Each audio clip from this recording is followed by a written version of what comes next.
رب اشرح لی صدری ویسر لی امری واحلل عقدۃ من لسانی یفقہوا قولی۔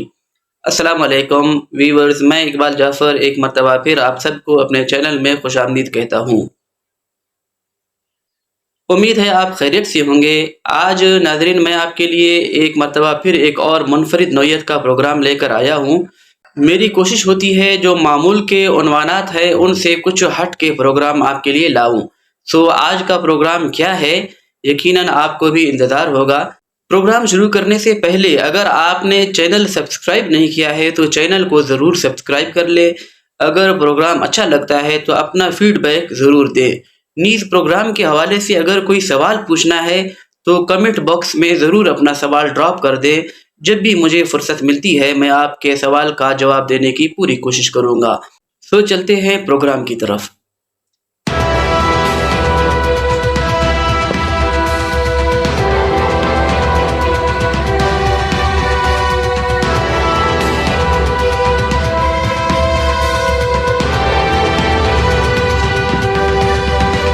قرآن مجید میں مذکور صحابی کون ہیں؟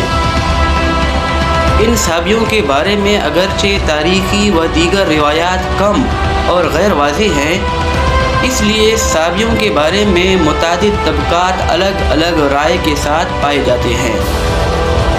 ہم یہاں صحابی یا صحابیین سے متعلق سبھی طبقات کی آراء اختصار کے ساتھ بیان کیے دیتے ہیں۔ طبقہ اول کا خیال ہے کہ صحابی یا صحابیین توحید و رسالت کے قائل اور اہل کتاب تھے۔ بعد میں انہوں نے یہود و نصارہ کی طرح اپنے مذہب میں رد و بدل کیا۔ طبقہ دوم کا خیال ہے صحابی ستارہ پرست اور شمس پرست تھے جنہوں نے اپنے معبودوں کی خاطر پیغمبر حضرت ابراہیم علیہ السلام کو آگ میں پھینکا۔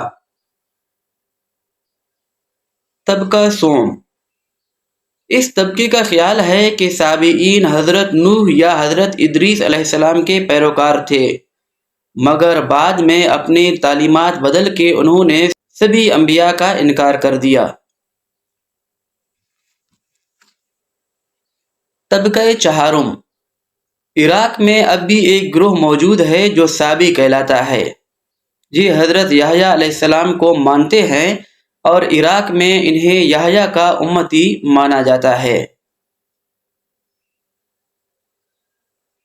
طبقہ پنجم، اس طبقے کے مطابق عرب میں دین سے روح گردانی کرنے والے یا دین بدلنے والے کو صحابی کہا جاتا تھا۔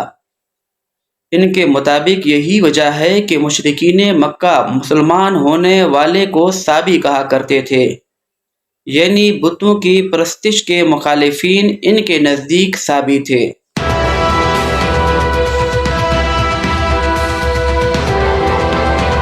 طبقہ ششم، اس طبقے کا خیال ہے کہ صحابی دراصل مندائی یا مینڈین ہیں۔ یہ لوگ حضرت یحییٰ اور حضرت عیسیٰ علیہ السلام سے تعلق جوڑنے والے دو گروہوں یعنی مندائی اور نصارہ میں سے ایک ہیں۔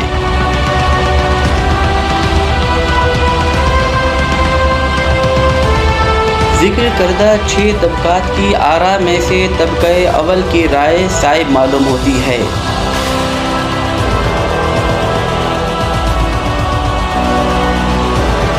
ان کے نزدیک قرآن مجید میں صحابی نامی جس گروہ کا ذکر کیا گیا ہے اس کے 2 اشارے سورہ بقرہ اور سورہ مائدہ میں ملتے ہیں، جبکہ سورہ حج کی آیت نمبر 17 میں اس کی پوری وضاحت موجود ہے۔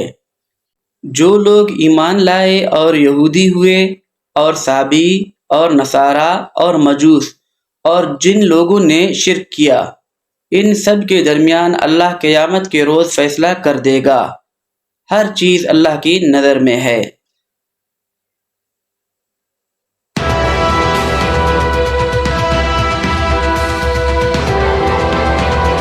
طبقہ دوم اور طبقہ پنجم کی آراء ملتی جلتی ہیں، لیکن ان میں زبانیں کا فرق ضرور پایا جاتا ہے۔